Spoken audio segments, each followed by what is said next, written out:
Olá! Hoje a gente vai fazer uma viagem pela narrativa bíblica. Vamos começar lá na primeira promessa de redenção e vamos até a formação de uma nova ordem mundial, digamos assim, que surgiu depois do dilúvio. A ideia é a gente entender como uma coisa leva a outra, como tudo se conecta. E olha, o ponto de partida é justamente aqui. Essa promessa, que é fundamental, né? Ela aparece logo depois da queda e é conhecida como o proto-evangelho. É como se fosse a primeira faísca de esperança, sabe? O primeiro sinal de um plano de resgate bem no meio do caos, da primeira grande crise da história humana. Para a gente organizar o raciocínio, vamos dividir nossa conversa em 5 partes, ok? Primeiro, a gente fala da promessa inicial. Depois, das duas linhagens que se formam. Em seguida, vamos entender o juízo do dilúvio. Daí, passamos para a aliança com Noé e, para fechar, a dispersão das nações. Bora lá então? Então, vamos começar com essa primeira promessa. Ela soa meio misteriosa, né? Enigmática, mas ela é a base de tudo. A gente vai tentar decifrar o que ela realmente significa e como ela já prepara o terreno para todo o conflito que a gente vai ver se desenrolar. E isso nos leva a uma palavra-chave: descendente. A história sugere que, no começo, a briga é entre dois grandes grupos, duas descendências. Mas, com o tempo, isso vai se concentrar, vai se afunilar em uma única pessoa. E é essa pessoa que vai dar o golpe decisivo, sabe? Aquele que esmaga a cabeça da serpente. Essa é a grande ideia por trás do proto-evangelho. Bom, seguindo em frente, a gente vai ver como essa história continua. E é impressionante porque logo depois dessa promessa, a humanidade já se racha em duas. São dois caminhos totalmente diferentes, o que cria um contraste que vai marcar todo o resto da narrativa. E a velocidade com que o mal avança é assustadora, né? Se a gente olha a história de Caim, fica claro que o pecado dele foi pensado, foi premeditado. Ele chegou a ser avisado. É muito trágico pensar que bastou uma única geração depois da queda para que o mal evoluísse ao ponto de um assassinato. Agora, olha que interessante essa comparação. Fica muito claro o contraste entre as duas linhagens.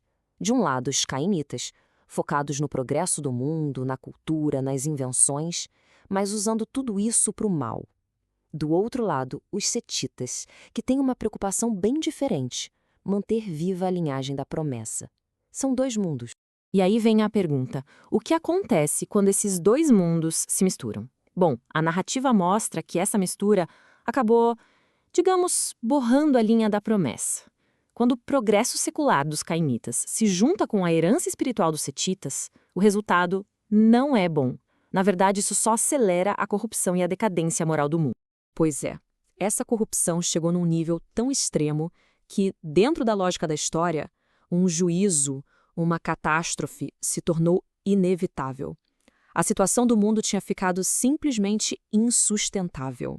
Aí a gente se pergunta, mas como é que se chegou a esse ponto? Como a humanidade foi tão longe? A própria narrativa nos dá um diagnóstico bem preciso, sabe? Um verdadeiro raio-x do que estava acontecendo, detalhando exatamente como era essa corrupção. E olha só esses pontos, eles mostram de forma muito clara como a maldade era total, era implacável. Não se tratava de um erro aqui, um deslize ali, era um estado permanente, sabe? Uma coisa constante, que vinha de dentro e que tinha tomado conta de tudo. Foi isso que levou ao dilúvio. Mas aí, bem no meio desse cenário de juízo total, a história dá uma virada incrível. A gente vê um ato de graça, um ato de preservação. E o mais interessante é que não é só para uma família, não. É algo que vai impactar um mundo inteiro. Aqui, a gente precisa entender bem o que é essa aliança, essa Berith.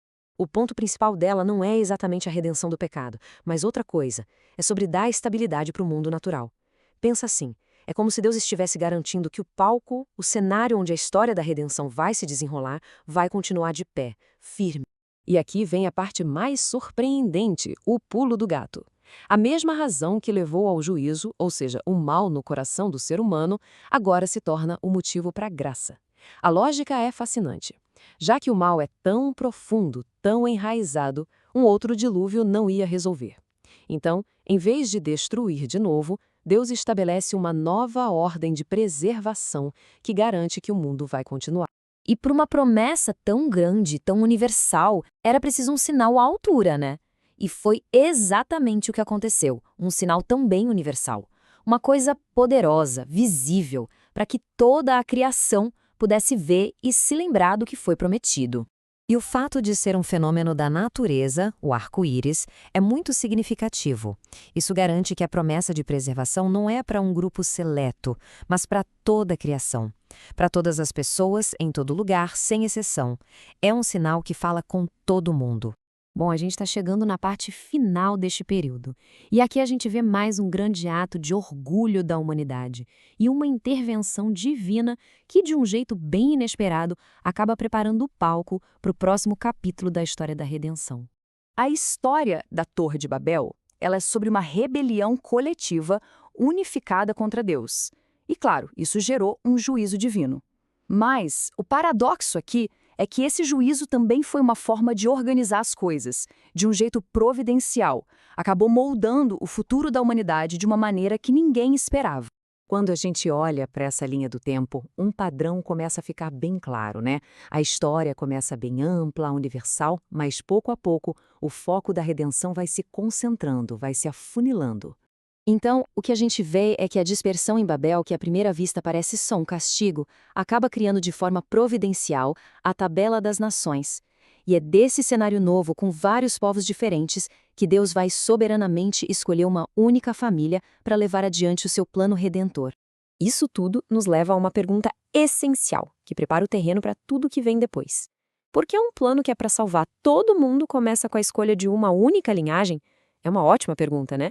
E a resposta para ela começa a aparecer com a chamada de Abraão. É ali que a história se afunila de vez, focando em uma pessoa, mas com um objetivo final que é, de novo, abençoar o mundo inteiro.